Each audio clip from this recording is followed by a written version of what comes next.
Hello दोस्तों, आपके अपने परिवार सिलेक्शनपुर में स्वागत है। दोस्तों, हम बात करने वाले हैं आपकी यूपी स्पेशल, जो कि आपके यूपी में जो कि आपके जितने क्वेश्चन बनते हैं एग्जाम में आते हैं क्वेश्चन, वो हम आपको दोस्तों बता रहे हैं, जो कि आपके एग्ज़ाम के लिए बहुत ही ज़्यादा इंपॉर्टेंट है मेरे भाई। तो चलिए, अगर आप इस चैनल पर नए हैं तो चैनल को दोस्तों सब्सक्राइब कर दीजिए और चैनल अपने दोस्तों से भी सब्सक्राइब करिए। चलिए हम लोग बढ़ते हैं क्वेश्चन पे। दोस्तों, आपके सामने ये क्वेश्चन दिख रहा होगा कि उत्तर प्रदेश में स्थित भदोही निम्नलिखित में से किस कला के लिए प्रसिद्ध है? चमकीले मिट्टी के बर्तन, चिकनकारी, साड़ी बुनाई, कालीन बुनाई। तो जो आपका मेरे भाई करेक्ट आंसर हो जाएगा आपका कालीन बुनाई के लिए हमारा भदोही स्थित है। ठीक है, कला के लिए प्रसिद्ध है। अब देखिए भदोही के बारे में बात हुई भाई। भदोही जिसे 2014 से पहले संत रविदास के नाम से जाना जाता था। भदोही के जिला मुख्यालय आपको ज्ञानपुर में स्थित है। ज्ञानपुर में स्थित है, आप इसको नोट डाउन कर लीजिएगा। हापुड़ के गठन से पहले मेरे भाई, हापुड़ के गठन से पहले भदोही को क्षेत्रफल की दृष्टि से सबसे छोटा जनपद बोलते थे। अब कौन सा छोटा जनपद है? हापुड़ आपका सबसे छोटा जनपद है मेरे भाई। हापुड़ क्या है? सबसे छोटा जनपद है आपका। ठीक है। भारतीय कालीन तकनीक संस्थान कहाँ पे स्थित है भाई मेरे? भारतीय कालीन तकनीक संस्थान कहाँ पे स्थित है आपका? ये आपका भदोही में स्थित है। कृषि के बाद सबसे ज़्यादा रोजगार जो उत्पाद किया है मेरे भाई, जो भदोही जो जनपद है, उसने सबसे ज़्यादा कालीन की बुनाई के लिए सबसे ज़्यादा रोजगार को विकसित किया है। क्या आप कह सकते हैं कि उत्पाद किया है। ठीक है मेरे भाई। अच्छा, अब आपको यही सीतामढ़ी कहाँ पे स्थित है? आपको पता होना चाहिए, सीतामढ़ी भी भदोही जनपद में ही स्थित है। तो आपको एक क्वेश्चन से आपको इतने पॉइंट मेरे भाई बनते हैं। ठीक है। अब भदोही को नगर कालीन नगर के नाम से भी जाना जाता है। ठीक है, कालीन नगर के नाम से भी जाना जाता है मेरे भाई। ये भी आप पॉइंट आउट है, आप एग्जाम में ये भी क्वेश्चन कर सकता है। आप लोग क्वेश्चन को आप नोट डाउन कर लीजिएगा। अब देखिए यहाँ पे लिखा हो, निम्नलिखित में से कौन सा उत्तर प्रदेश का राज्य वृक्ष है? आपका बता सकते हैं, बांस है, बरगद है, बांज है, अशोक है।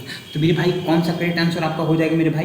आपका अशोक, जो कि आपका राइट आंसर हो जाएगा हमारे उत्तर प्रदेश राज्य के लिए है। अच्छा, उत्तर प्रदेश की बात होती है तो आपको पता होना चाहिए, उत्तर प्रदेश के जो अभी हमारे चीफ बोल सकते हैं, जो मुखिया हैं, मुखिया कौन है हमारे?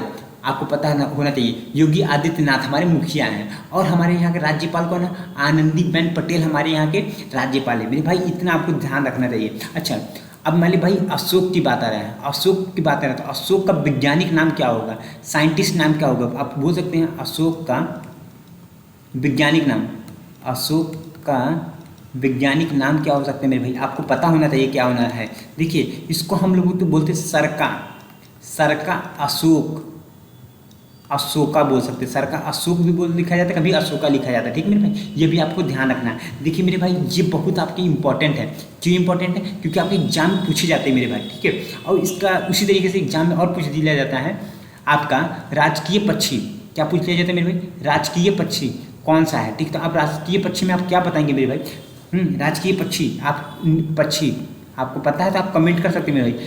उत्तर प्रदेश के राष्ट्रीय पक्षी कौन था मेरे भाई? सारस है, जो कि आपका बहुत ही इंपॉर्टेंट है, ये भी एग्जाम में पूछती है। अच्छा, राजकीय मछली कौन सा है? ये भी पूछता है एग्जाम में, तो ये भी आपके इंपॉर्टेंट है। तो कौन सा मेरे भाई? चितला, जो कि आपका करेक्ट आंसर है। और देखिए मेरे भाई, चितला को और भी नाम से जानते हैं, चित्तल भी बोलते हैं, चित्तल। और कौन से नाम से मेरे भाई जानते हैं? आपको पता होना चाहिए। और किस नाम से जानते हैं? मोया के भी नाम से हम लोग जानते हैं मेरे भाई। तो आप इतना मेरे भाई, आप इतना नोट डाउन कर लीजिएगा मेरे भाई। और आपको समझिए, आपको इतना समझ में जरूरी आना चाहिए इतना चीज़ को। और पशु कौन सा है? पशु बारहसिंघा पशु है। कौन है मेरे भाई? बारहसिंघा। तो मेरे भाई ये सब आप नोट डाउन कर लीजिएगा। अगर आप यहाँ बैठते हैं, देखते हैं मेरे वीडियो को, तो भाई आप कॉपी किताब लेके मेरे भाई बैठिएगा और चैनल को ज़्यादा लोगों के पास सब्सक्राइब करवाइएगा मेरे भाई। सुरहा ताल प्रसिद्ध अभयारण्य है, जिसमें साइबेरिया और अन्य ठंडे क्षेत्रों से कई प्रवासी पक्षी भी आते हैं। उत्तर प्रदेश के निम्नलिखित में से किस जिले में स्थित है मेरे भाई? संत कबीर नगर, एटा नगर, गोंडा, बलिया। तो आप मेरे भाई इसमें से क्या बोलेंगे? बलिया से हमारे यहाँ क्या करते हैं? साइबेरिया पक्षी ठंडे क्षेत्रों से आते हैं। ठीक है मेरे भाई। अब देखिए, बलिया वही जहाँ पे हमारे महर्षि वाल्मीकि जी का जन्म हुआ था, जहाँ पे, ठीक है, जो कि हमारे यूपी के पूर्वी जनपद है। आप मेरे भाई कह सकते हैं यूपी का क्या है, पूर्वी जनपद है। सुरहाताल प्रसिद्ध अवधारणा की स्थापना कब हुआ था? आपको पता होना चाहिए था, 1991 में हुआ था। समझ रहे हैं मेरे भाई?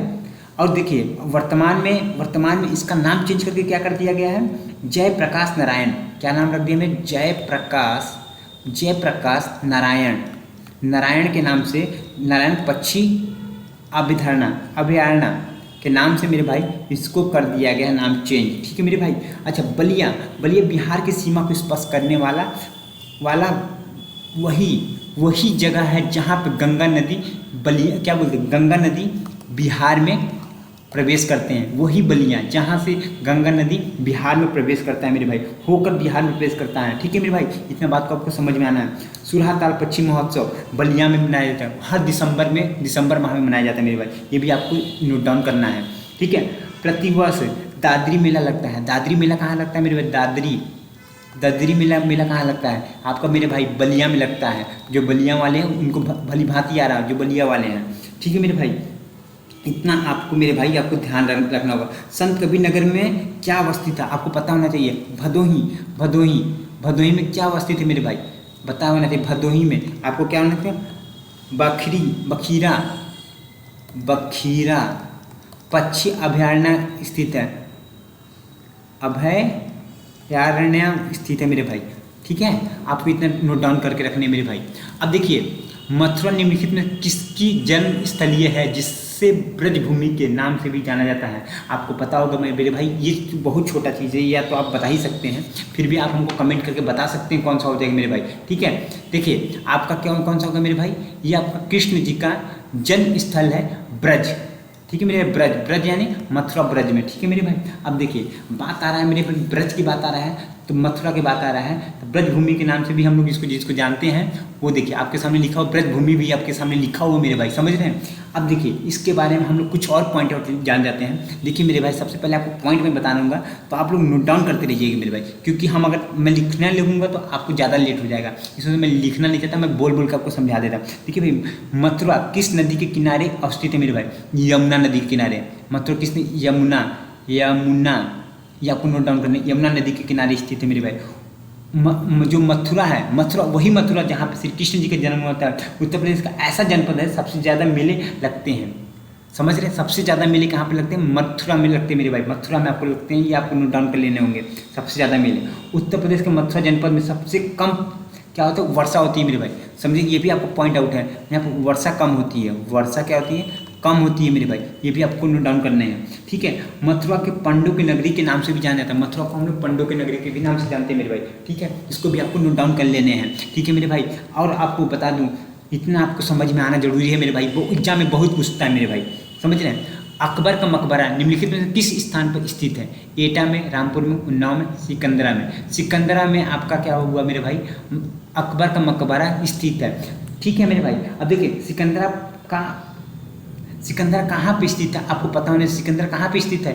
सिकंदरा आपका आगरा में स्थित है मेरे भाई, आगरा में स्थित है, इतना आपको जानना पड़ेगा। ठीक है, लोगों को मान्यता है जो अकबर था ना, वो उनको 3 अक्टूबर लोग मानते हैं, 3 अक्टूबर 1605 ईस्वी में अकबर पेचिश रोग से, किस रोग से मेरे भाई? ये भी एग्जाम में पूछता है कि अकबर की मृत्यु कैसे हुआ? पेचिश